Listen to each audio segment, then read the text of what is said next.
gabi na pala. Anong oras ba ako natulog kaninang umaga? Bakit parang bigat ng pakiramdam ko?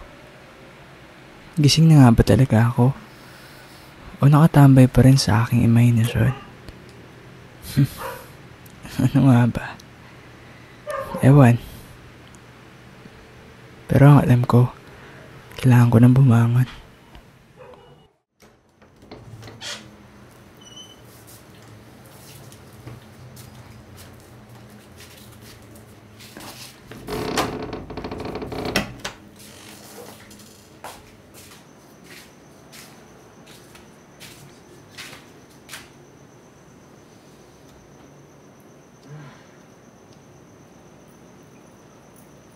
Ang gabi ay aking umaga.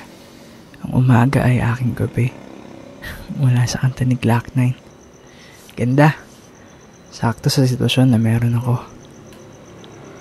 Bakit nga babaliktad ang araw at ang aking gabi? Ewan. Basta ang alam ko, kailangan ko ng panlamang tiyan. Kanin, ulam, at tubig. Mag-isa na naman akong kumakain. Pagngaya at paglunok lang ang tanging naririnig.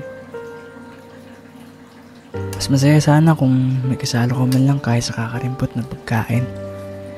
Hindi lang panglamang tiyan, kundi panlamang puso na din. Konting kwentong may kasamang halakhak. Konting panahon para makaiwas sa pagkalumbay. Ano ba meron?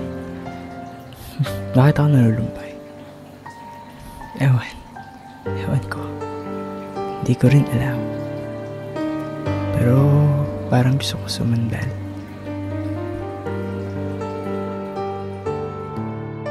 Pader, kwarto at kama. Dumalaw na naman ang kalungkutan. Sa hindi malamang kadahilanan, nais mo nang may kausap, karamay, kayakap. Isang pakiramdam na bigla mo na lang mararamdaman. Walang kaaway, kasalanan o problema. Pero bakit parang ang bigat sa pakiramdam? Nalulumbay at nalulungkot nga ba talaga ako? O pakiramdam ko parang wala lang. Parang walang kwenta. Parang walang laman. Parang may kulang. Ano nga ba ang kulang? Di ko rin alam. Pero parang gusto ko magkape. Mainit na tubig, baso at kape. Karamay sa magdamag na panlalamig. Isa sa mga dahilan kung bakit lilat kang saksi sa paglipas ng panahon, sa pagtakbo ng oras, sa pagsikat ng araw at sa muling paglubog nito.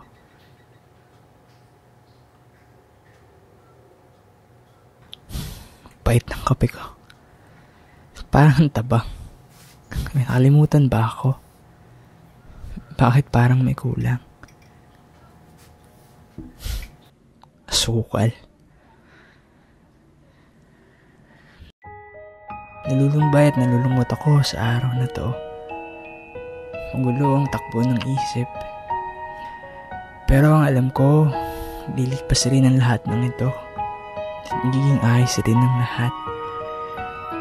Minsan, asukal lang ang kulang para tumamis ang isang mapait na kape.